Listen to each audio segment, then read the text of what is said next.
Hello everyone, welcome back to the channel. G7 summit 2024 में जो अभी कंप्लीट हुई है, इटली में हुई है 50वां एडिशन इसका। और हमारे देश के प्रधानमंत्री भी चीफ गेस्ट के रूप में बुलाए गए थे। तो इसी पूरे टॉपिक पर हम आज इस वीडियो में बात करेंगे। शुरू करते हैं। फर्स्ट क्वेश्चन है, which country hosted the G7 summit 2024। G7 summit 2024 की इटली में होस्ट की गई है। 50वां एडिशन था इसका। एडिशन अच्छे से याद रखिएगा। अपुलिया इटली में इसको ऑर्गेनाइज किया गया। G7 समिट 2023 में जो हुई थी 49th एडिशन था और वो हिरोशिमा जापान में कंडक्ट की गई थी। Who chaired the G7 summit 2024। G7 summit 2024 को चेयर किया है जॉर्जिया मेलोनी, जो कि इटली की प्राइम मिनिस्टर हैं।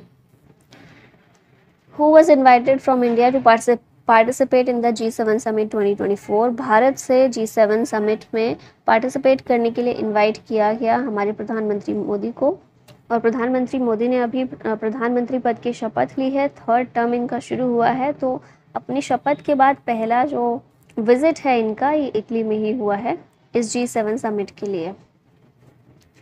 पार्टिसिपेंट्स और रिप्रेजेंटेटिव जो G7 समिट में गए हैं, मतलब G7 ग्रुप ऑफ 7 कंट्रीज़ जो हैं, उन कंट्रीज़ के कौन कौन से मेंबर्स से रिप्रेजेंटेटिव गए हुए हैं पार्टिसिपेट करने के लिए, गए हुए थे सॉरी। तो सबसे पहले कनाडा से जस्टिन ट्रूडो गए हैं, वहाँ के प्राइम मिनिस्टर। फ्रांस के प्रेसिडेंट इमैनुअल मैक्रोन गए थे। जर्मनी के चांसलर ओलाफ स्कॉल्ज गए थे। फिर उसके बाद इटली की जो पीएम हैं जॉर्जिया मेलोनी, ये तो होस्ट ही थी। जापान के पीएम फूमियो किशिदा गए हुए थे। यूके के प्राइम मिनिस्टर ऋषि सुनाक, यूएस के प्रेसिडेंट जो बाइडेन और यूरोपियन यूनियन की जो यूरोपियन कमीशन है उसकी प्रेसिडेंट है उर्सुला वॉन डेर लेयन, ये गई हुई थी। ठीक है, तो ये सारे मेंबर्स थे जो कि पार्टिसिपेट करने के लिए गए हुए थे। अब यहाँ पर इन्वाइटीज़ कौन कौन थे जिन्हें बुलाया गया था, इन्वाइट किया गया था, जो कंट्रीज मेंबर नहीं है लेकिन उन्हें इन्वाइट किया गया था। अल्जीरिया के अब्दुल मजीद तेबॉन, उसके बाद अर्जेंटीना के जेवियर मिलेई, ब्राज़ील के लूला दा सिल्वा, इंडिया से हमारे प्रधानमंत्री गए थे। जॉर्डन से अब्दुल्ला सेकंड, केन्या से विलियम रूटो, मॉरिटानिया या फिर अफ्रीकन यूनियन को पूरा प्रेजेंट किया था मोहम्मद ओल्द गाजवानी। ट्यूनीशिया के कैस सईद, टर्की से रेसेप तैयब अर्दोगन गए थे। यूनाइटेड अरब अमीरात से मोहम्मद बिन जायद अल नहयान, यूक्रेन से व्लादिमीर ज़ेलेंस्की और वेटिकन सिटी से पोप फ्रांसिस इसमें गए थे। और वेटिकन सिटी से पोप फ्रांसिस इसमें गए थे जिन्हें इनवाइट किया गया था। G7 का एजेंडा क्या है? It includes defending the rule based international system.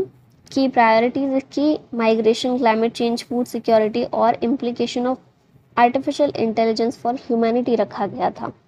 Global economy को स्टेबलाइज करने के लिए इकोनॉमिक पॉलिसीज़ में कोऑर्डिनेट करने की कोशिश करते हैं ये, जो इस बार बातचीत हुई उसमें amidst concerns over inflation and trade tensions. कोविड-19 के कॉन्टेक्स्ट में G7 will prioritize global health initiatives including pandemic preparedness and vaccine distribution.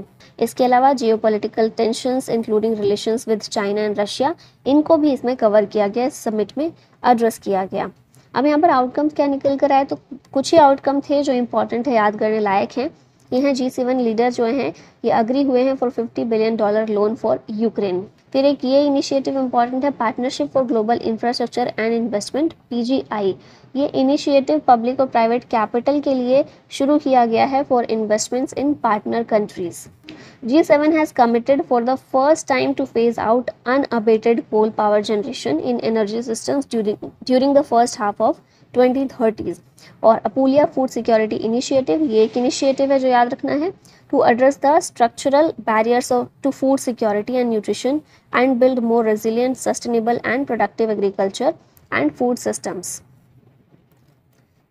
Fact देख लेते हैं G7 से रिलेटेड कुछ। तो पहले G7 समिट 1975 में हुई थी। G7 का गठन ही 1975 में हुआ था और पहली समिट हुई थी फ्रांस में। इनिशियली जो है G7 भी नहीं था, 6 कंट्रीज थी। G6 था ये, France, USA, UK, Germany, Japan और इटली। फिर 1976 में एक साल बाद कनाडा इसमें जुड़ा, जिसके बाद ये G7 हो गया। 1997 में रशिया इसका पार्ट बना, जिसके बाद ये G8 हो गया।